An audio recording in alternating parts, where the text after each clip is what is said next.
Assalamualaikum warahmatullahi wabarakatuh. Kenalin dulu, saya Muhammad Iqbal Habib. Sini ada Mas Lukman Abdul Hafiz.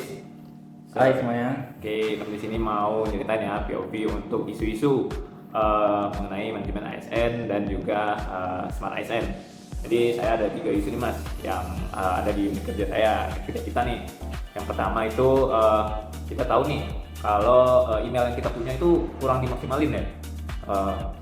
Berdasar pengalaman hikmat kerja saya dulu, email itu digunakan untuk banyak hal, pengumuman, surat resmi dan lain-lain. Jadi dia paperless, ramah lingkungan, juga lebih efisien lah. Nah, sini kurang nih. Terus yang kedua itu kita tahu nih kompetensi digital dari karyawan-karyawan di sini kurang. Kita kan tahu nih agak sulit ya teman-teman di sini untuk mengerjakan tugas-tugas yang berbasis digital karena kompetensinya agak kurang nih. Terus yang ketiga ada beban kerjanya agak kurang merata menurut saya di sini. Gimana tanggapan Mas Lukman?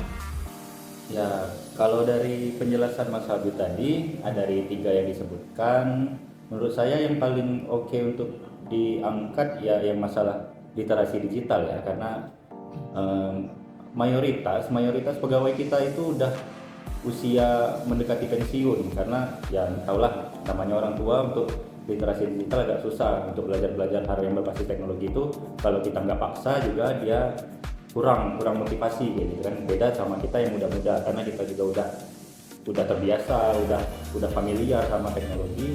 Jadi untuk belajar sesuatu yang berbasis digital itu lebih mudah bagi kita yang muda-muda.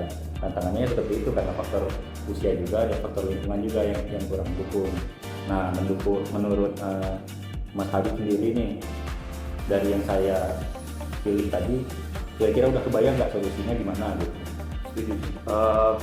Dari saya ya solusinya pertama sebenarnya kita harus ngadain BIMTEK ya, jadi kita berikan pelatihan untuk teman-teman atau rekan-rekan yang agak kurang nih kemampuan dan pengetahuan mengenai literasi digital dan penggunaannya. Terus kita juga mendampingi ya, kayak kita sebagai karyawan mendampingi teman-teman kita yang rekan-rekan kita yang agak kurang nih dalam pekerjaannya sehari-hari biar lebih dekat gitu. Terus mungkin kita bangun lingkungan digital yang friendly ke mereka. Jadi nggak harus yang advance banget, nggak perlu harus yang maju. Itu kita bisa mulai dengan pengenalan dan lain-lain yang memudahkan mereka. Terus secara bertahap saya yakin mereka pasti bisa mengembangkan kompetensi digital rekan-rekan yang sedikit kurang kompetensinya gitu kan. Oh, jadi bagus sekali udah ada perencanaan juga ya Mas Habib ya. Ya, nah, biar permasalahannya bisa kita selesaikan, terus pelayanan kita bisa lebih efektif dan efisien lagi. Mungkin itu aja podcast hari ini. Terima kasih ke Mas Lukman atas insight-nya, bagus banget. Kita ketemu lagi di podcast selanjutnya. Terima kasih.